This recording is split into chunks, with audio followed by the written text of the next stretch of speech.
Hello everyone, welcome to my channel Shilpi's cooking world. আশা করছি সবাই ভালো আছেন। আজ আমি কাঁচা আমের মোরব্বা তৈরি করে আপনাদের দেখাবো। এটা আমার মায়ের রেসিপি। আর এই মোরব্বাটা পারফেক্টলি তৈরি করার জন্য আমি কিছু টিপস শেয়ার করেছি, যেগুলো ফলো করে আপনারা এটা তৈরি করলে আপনাদের মোরব্বাও পারফেক্ট হবে। এই মোরব্বাটা আমার খুবই ফেভারিট। আশা করছি আপনাদেরও এটা খুব ভালো লাগবে। রেসিপিটি ভালো লাগলে আমার চ্যানেলটি সাবস্ক্রাইব করে পাশে থাকা বেল আইকনটি ক্লিক করবেন। চলুন তাহলে রেসিপিটি দেখে নিই। আমের মোরব্বা তৈরি করতে এখানে আমি 1 কেজির একটু বেশি পরিমাণ কাঁচা আম নিয়েছি। আমি মাঝারি সাইজের আম নিয়েছি। মোরব্বার জন্য আঁটি শক্ত হয়েছে এমন পরিপক্ক আম নিতে হবে, না হলে আমগুলো জাল করার পর গলে যাবে। আর আমগুলোকে আমি প্রথমে খোসা না ছাড়িয়ে এভাবে টুকরা করে নিয়েছি। বটি দিয়ে আমি আমগুলোকে টুকরা করে নিয়েছি। আপনারা ছুরি দিয়েও আমগুলোকে টুকরা করে নিতে পারবেন। যেহেতু আমের আটিগুলো শক্ত, তাই বটি দিয়ে আমগুলো টুকরা করতে আমার বেশি ইজি মনে হয়। এবার একটি ভেজিটেবল পিলার দিয়ে আম থেকে ভালোভাবে খোসা ছাড়িয়ে নিচ্ছি। খোসা ছাড়ানোর সময় খেয়াল রাখতে হবে যেন আমগুলোর মধ্যে কোনো সবুজ অংশ না থাকে। সবুজ অংশ যদি আমের মধ্যে থাকে তাহলে মোরব্বা তৈরি করার পর দেখতে ভালো লাগে না। দেখুন, আমি ভালোভাবে আম থেকে খোসা ছাড়িয়ে নিয়েছি। আমি কয়েকটি আম এভাবে টুকরো করে নিয়েছি। আমগুলোকে এভাবে টুকরো করে নিলে খেতে সুবিধা হয়। এভাবে আমি বাকি আমের পিসগুলো থেকে খোসা ছাড়িয়ে নেব। এখন সবগুলো আমের পিস থেকে আমি ভালোভাবে খোসা ছাড়িয়ে নিয়েছি। এবার আমি একটি কাঁটা চামচের সাহায্যে আমগুলোকে ভালোভাবে কেচে নেব। আপনারা শাসলিকের এমন কাঠি দিয়েও কেচে নিতে পারবেন।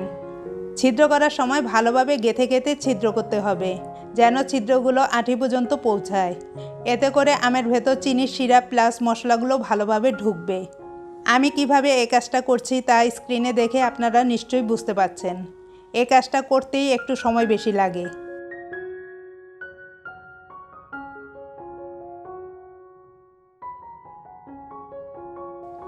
আমি আরেকটি করে দেখাচ্ছি।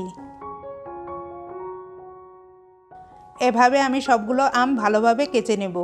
এখন সবগুলো আম আমি কেচে নিয়েছি। এবার আমগুলোকে পানি দিয়ে ভালোভাবে ধুয়ে নেব। এতে করে আমের টক ভাবটা কমে যাবে।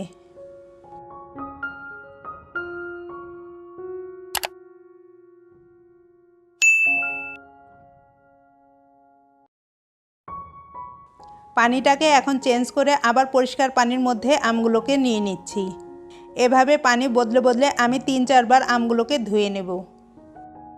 এবার একটি মিক্সিং বলে আমি নর্মাল তাপমাত্রার পানি নিয়েছি। এই পানির মধ্যে নিয়ে নিচ্ছি 1 টেবিল চামচের মতো পান খাওয়ার চুন।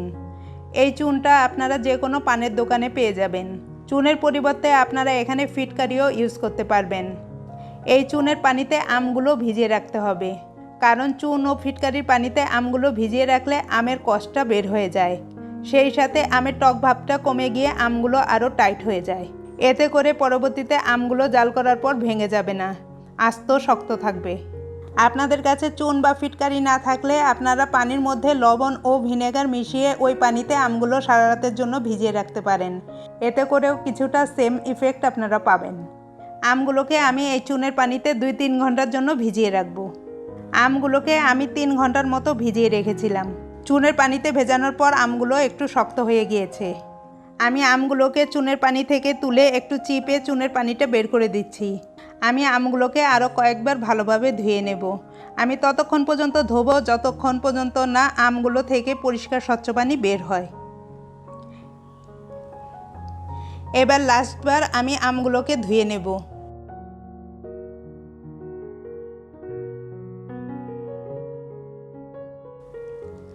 এখন চেপে চেপে আম থেকে ভালোভাবে পানিটা নিংড়ে নিচ্ছি। যতটা সম্ভব পানিটা ভালোভাবে আম থেকে নিংড়ে নিতে হবে।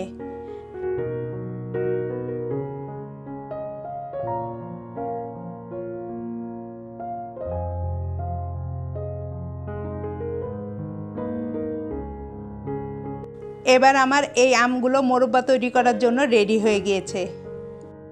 এখানে একটি প্যান চুলায় বসিয়ে তাতে 1 কেজি পরিমাণ চিনি নিচ্ছি। যেহেতু আমি 1 কেজির একটু বেশি পরিমাণ আম নিয়েছি, তাই আমি চিনিও 1 কেজি পরিমাণ নিলাম। মোরব্বার জন্য আম যতটুকু নেবেন চিনিও সেই পরিমাণেই নিতে হবে। সেই সাথে নিচ্ছি আধা কেজি পরিমাণ পানি। চিনি ও পানির রেশিওটা এমন হবে, চিনি যতটুকু পানি তার অর্ধেক পরিমাণ নিতে হবে। নিচ্ছি 5-6টি এলাচ। আপনারা এখানে 1 টুকরা দারচিনিও ইউজ করতে পারবেন। এবার চিনি ও পানি একত্রে জাল করে শিরা তৈরি করে নেব।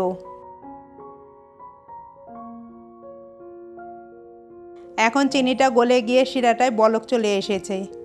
এ পর্যায়ে আমি শিরার মধ্যে আমগুলো নিয়ে নিচ্ছি। এবার চুলার আঁচ মিডিয়াম টু লোয়ে রেখে আমি আমগুলোকে জাল করে নেব। চুলার আঁচ বাড়িয়ে আমগুলোকে জাল করলে শিরাটা তাড়াতাড়ি ঘন হয়ে যাবে এবং কালারটা লালচে হয়ে যাবে, এটা খেয়াল রাখতে হবে। আর আমি আমগুলোকে জাল করার সময় ঢাকনা দিয়ে ঢেকে জাল করব না। একটু পরপর আমি আমগুলোকে আলতো হাতে উল্টিয়ে পাল্টিয়ে দেব। 30 মিনিট জাল করার পর আমগুলো অনেকটাই ট্রান্সপারেন্ট হয়ে এসেছে। আমি আরও কিছুক্ষণ আমগুলোকে জাল করে নেব।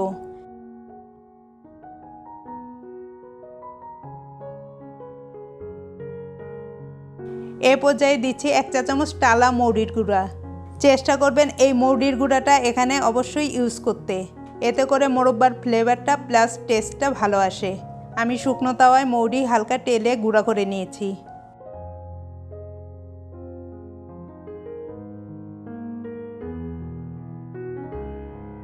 আরও কিছুক্ষণ জাল করার পর আমগুলো পুরোপুরি ট্রান্সপারেন্ট হয়ে গিয়েছে, সেই সাথে আমগুলো ভালোভাবে সিদ্ধ হয়ে গেছে এবং আমগুলোর ভেতর শিরাটা ভালোভাবে ঢুকেছে আর কালারটাও চেঞ্জ হয়ে গিয়েছে। আমি একটি আমের টুকরা তুলে আপনাদের দেখাচ্ছি। দেখুন মোরব্বাটা কত পারফেক্ট হয়েছে।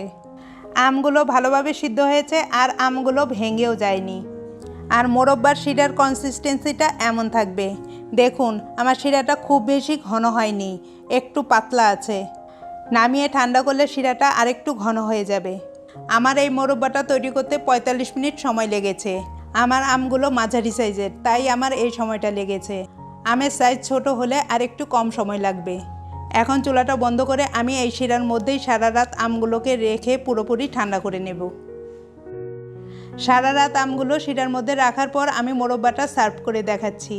দেখে নিশ্চয়ই বুঝতে পারছেন যে মোরব্বাটা কত পারফেক্ট হয়েছে। সত্যি কথা বলতে কি, এই মোরব্বাটা তৈরি করার সময় আমি একটু ভয়ে ভয়ে ছিলাম, কারণ এটা আমার মায়ের রেসিপি।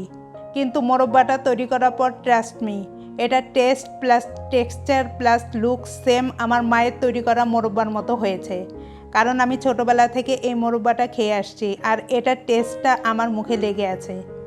এই তো খুব সহজেই তৈরি হয়ে গেল আমার কাঁচা আমের মোরব্বা। এই মোরব্বাটা আপনারা কাচের জারে ভরে নর্মাল তাপমাত্রায় রেখে দিলে 2 থেকে 3 মাস পর্যন্ত ভালো থাকবে। সেক্ষেত্রে মাঝে মাঝে মোরব্বাগুলোকে রোদে দিতে হবে।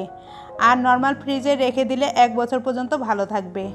আর এই মোরব্বাটা খেতে এতই মজার যে আপনারা অল্প পরিমাণে এটা তৈরি করলে হবে না, বেশি পরিমাণে তৈরি করতে হবে, কারণ তৈরি করার সাথে সাথেই এটা শেষ হয়ে যাবে। আশা করছি আমার মায়ের এই রেসিপিটি আপনাদের খুব ভালো লেগেছে। রেসিপিটি ভালো লাগলে ভিডিওটিতে লাইক ও কমেন্ট করবেন এবং সেই সাথে ফ্যামিলি অ্যান্ড ফ্রেন্ডসদের সাথে আমার ভিডিওগুলো শেয়ার করতে ভুলবেন না। আজ এ পর্যন্তই। ভালো থাকবেন এবং সবাইকে ভালো রাখবেন। বাই।